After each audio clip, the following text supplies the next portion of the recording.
Hello guys, bienvenue chez la Dwight, it's about everything. Et cette fois-ci, on va avoir une question sérieuse. On est encore en France, on reste là.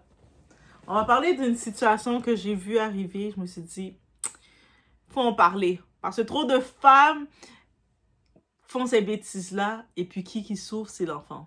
Fait que là, j'arrive pour vous taper sur les doigts. Et oui, il faut avoir une conversation sérieuse rendue là.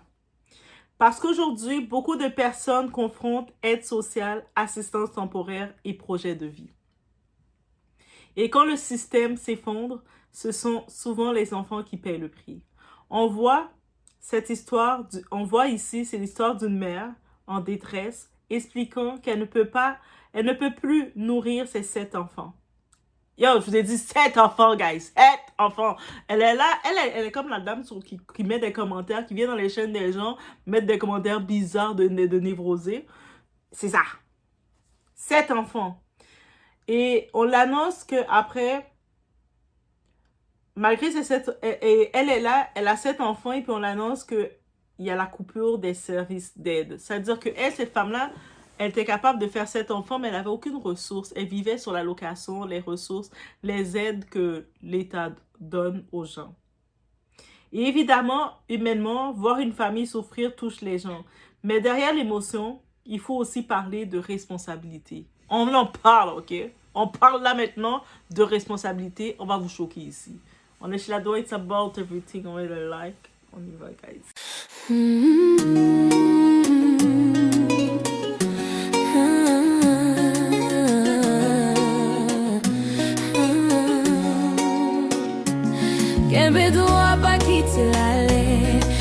C'est déjà le projet de quelqu'un. Faire des enfants en comptant principalement sur les allocations pour survivre, ce n'est pas un plan stable.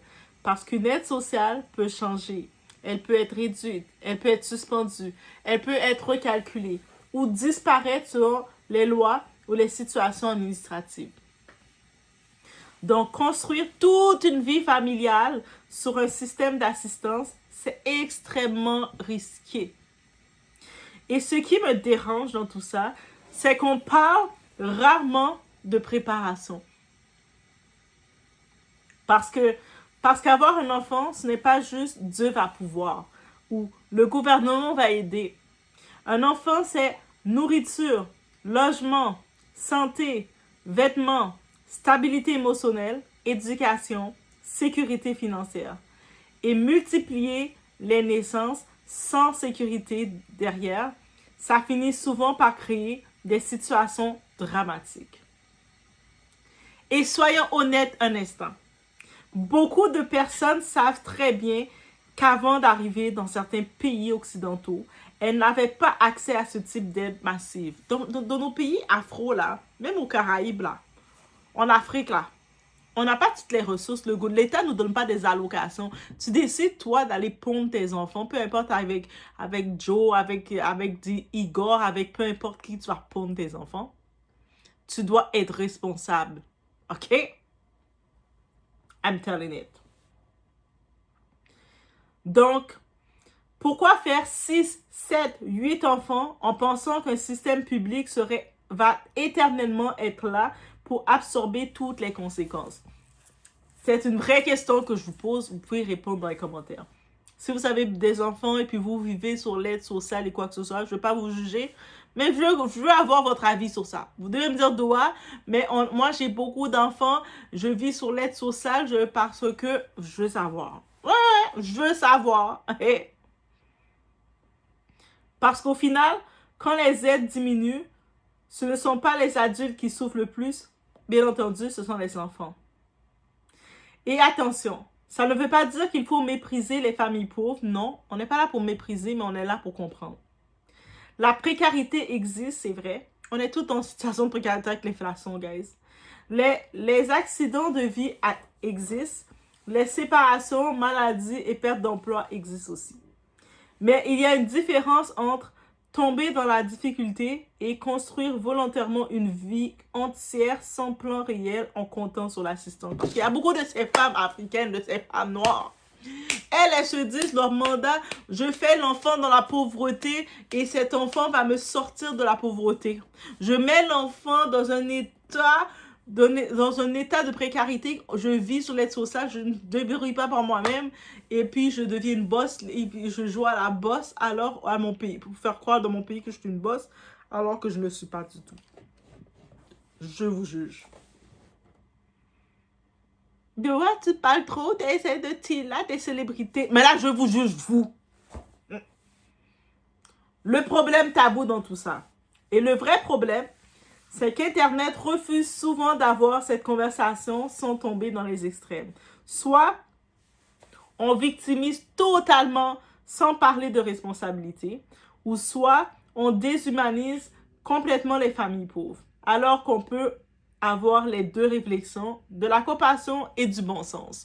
Là maintenant, dans cette vidéo, on va parler aussi du bon sens, ok? C'est ça le discernement, guys. Parce qu'aujourd'hui, certaines personnes voient les allocations comme un revenu garanti. Mais l'aide sociale n'a jamais été conçue pour remplacer totalement un projet, une stabilité, une autonomie financière ou une planification familiale. Et beaucoup découvrent brutalement la réalité quand le système change. C'est bien beau de se dire, moi-même, marié, enfant et tout, mais quand tu es dans une situation de précarité, je pense que tu as d'autres choses à t'occuper. Donc, de sortir de ta précarité financière, right? T'es là, t'es tout seul, tu survis de bien manger tes 3 repas, tes 5 repas par jour. Et là, tu vas aller faire un enfant pour le faire souffrir. C'est quoi ton plan?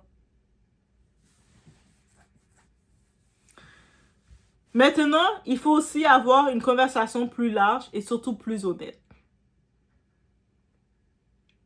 Parce que derrière certaines histoires, il existe aussi des témoignages. Notamment sur des plateformes africaines et francophones. Oui, sur YouTube même, vous allez les trouver, ces témoignages. Et c'est toujours des fois des témoignages, ils utilisent Dieu pour défendre leurs bêtises ou leur vie de débauche. Qui parlent de fraude sociale organisée ou de stratégie pour contourner le système. Yo, les chaînes, vous les trouvez là. Ils sont là, sur YouTube, là. Sur TikTok, là. Ils font leurs témoignages pour raconter ça. Bien entendu, on n'est pas là non plus, on n'est pas là pour généraliser toutes les familles immigrantes ou toutes les femmes, bien sûr.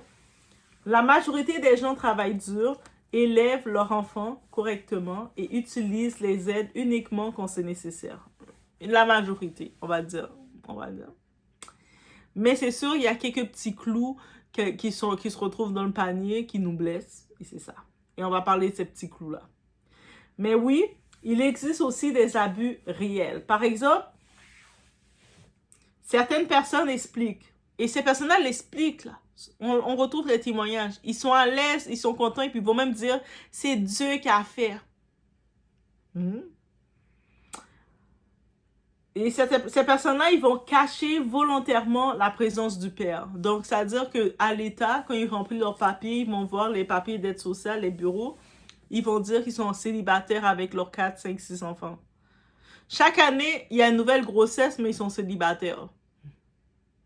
Pourquoi vous pensez? Mais vous pensez quoi? On fait 1 plus 1. Moi, je vous dis, l'État, vous tombez sur le doigt. Moi, je vous dis, je peux vous envoyer tout le lien de tous des témoignages que j'entends qui m'a choqué, que j'ai fait. Ah, c'est comme ça, l'humain fait. Et vous serez étonnés. Se déclarer mère seule alors qu'elles vivent en couple. Donc, des fois, le père, il vit dans la même maison qu'eux, mais ils sont dans la HLM. Depuis 10 ans, 20 ans, ils sont et plus. Ils vont même voir leurs petits-enfants dans le même HLM parce que les autres, pour eux, c'est leur palais. Et bref. Organiser leurs finances pour toucher davantage d'aide. C'est-à-dire que tu vois qu'ils reçoivent les allocations et plus ils ont des enfants, plus ils reçoivent de l'argent. Et derrière ça, ils ont des tantines. Ils font des tantines, des regroupements pour ramasser de l'argent dans leur groupe d'associations. En plus de ça, ils font leur business. On a vu la dame qui était à Sarcelles, qui était en train de faire son barbecue payant. Ils vont vendre un petit peu les brochettes partout et ils vont faire leur commerce à n'importe. Mais eux autres, c'est non déclaré, c'est-à-dire ils le font. Ou sinon, ils vont aller garder les enfants d'autrui pour faire de l'argent non déclaré. Tout ce qui est non déclaré, they will do it. On a réglé le problème. Ou utiliser une partie importante de l'argent pour maintenir un statut social ou soutenir énormément la famille au pays. Ah, ça c'est sûr. Quand tu les entends au pays, c'est Madame Boss. Donc, ils sont là, ils sont en train de faire, ils sont sur l'aide sociale, ils n'ont jamais travaillé. Des fois même, ils vont préférer prendre leur pièce d'identité, guys. 2026, l'État, faites quelque chose.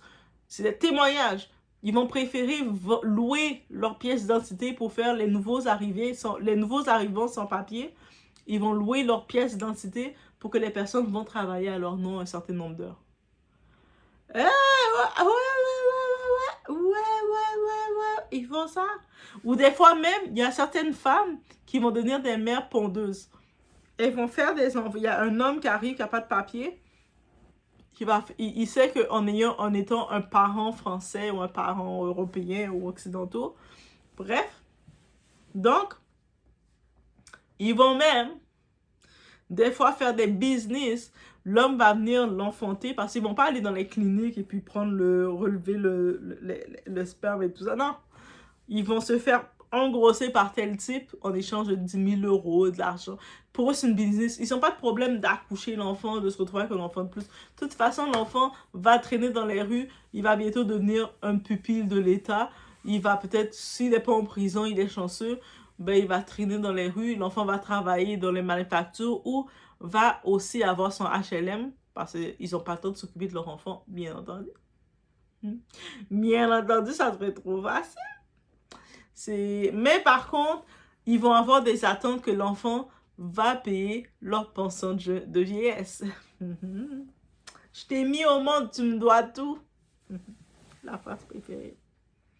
Au pays, là, ils ont le temps de bâtir. Ils sont là, dans leur HLM, là, que tu les vois en France, entassés. Au pays, ils sont en train de bâtir leur villa, la villa de leurs parents, la villa de leurs sœurs, la commerce. Ils font leur business là-bas au pays. Esprit de vol. Et Internet a même vu apparaître des contenus où certaines personnes donnent littéralement des astuces pour contourner le système. Oui, il y a des chaînes, vous allez sur YouTube, vous allez trouver certaines chaînes spécialisées. Ils banalisent ça, ils sont contents de ça. Ils disent de toute façon, l'Occident nous a volé, on a le droit de venir voler leur système parce que nous, nos gouvernements, ils nous maltraitent. Voilà. Là, on ne parle plus de survie, on parle de fraude. Ce qui est dangereux, c'est quand certains finissent par voir les aides sociales non plus comme un filet temporaire, mais comme un modèle économique permanent. Et parfois, certaines croyances ou pressions culturelles aggravent la situation. Devoir sauver toute la famille restée au pays, montrer une image de réussite, construire une grande maison, envoyer constamment de l'argent au pays, ou croire que l'Occident doit payer. C'est à la France de payer. Paye. Mais au final, quand toute une vie repose sur des arrangements fragiles, le moindre changement administratif fait tout s'écrouler. Et ensuite, quand les lois deviennent plus strictes, quand les contrôles augmentent, quand les aides diminuent, certains crient immédiatement à l'injustice. Mais il faut aussi regarder la réalité en face. Et c'est ça qu'on fait. Si tu entres dans un système avec l'idée de la contourner ou de l'exploiter, tu prends aussi le risque qu'un jour ce système change. Et ce qui me dérange le plus dans certaines histoires, c'est quand les enfants deviennent presque des outils financiers.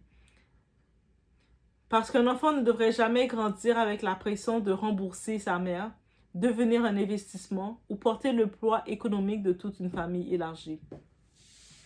Un enfant mérite stabilité, protection, éducation, équilibre émotionnel, pas d'être utilisé comme stratégie de survie sociale.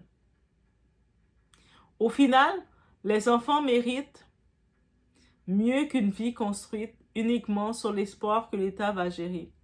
Faire des enfants devrait être une responsabilité, une préparation, un engagement énorme, pas un pari économiques basées sur des aides qui peuvent disparaître du jour au lendemain. Et malheureusement, quand les adultes prennent des décisions sans vision à long terme, ce sont souvent les enfants qui héritent des conséquences. On peut avoir de la compassion pour les familles en difficulté tout en disant clairement que la fraude sociale, les manipulations administratives et le fait d'utiliser les enfants comme levier économique restent problématiques. Parce qu'au final, les systèmes d'aide sont censés soutenir les personnes vulnérables temporairement, pas devenir un projet de vie construit sur le contournement des règles. Et en plus, la cerise sur le sundae, tu les vois là, ils sont tous les jours à l'église avec leur tenue. Le dimanche, ils vont à l'église avec leur tenue. Le samedi, ils sont dans les concerts de Ferry Gola, de Fally, dans le concert justement de Fally qu'il y avait au stade là, de France. Tu les vois marques habillés, tu te dis, ah, il n'y a que des riches. La plupart d'entre eux sont tous dans des HLM. Je mets à 90% pour ne pas faire une généralisation. À 90%, ils sont tous dans des HLM. Mais c'est ça. C'est ça. Et il y en a une autre grosse partie, la tristesse. Même des fois, quand il y avait les concerts de Beyoncé, il y avait une mère qui avait pris l'argent d'économie de son enfant qui était malade pour aller dans le concert de Beyoncé. Mais ils le font aussi trop souvent. Il y a de ces femmes-là, de ces femmes africaines, parce que l'amour passe avant tout. Elles ont toujours faim dans leur en bas. Elles doivent toujours être nourries, être grattées dans leur en bas. Et il y a de ces femmes, elles vont prendre l'argent d'allocation qui sert à le bien-être de leur enfant. Elles vont nourrir des hommes. C'est pour ça qu'elle se retrouve avec 6-7 enfants partout dans la maison qui courent, dans le désordre. Dès qu'elles tombent, elles cherchent l'amour et puis ça ne fonctionne pas. Malgré qu'elles savent cuisiner, elles vont bien préparer. Elles préparent la bonne nourriture, n'est-ce pas?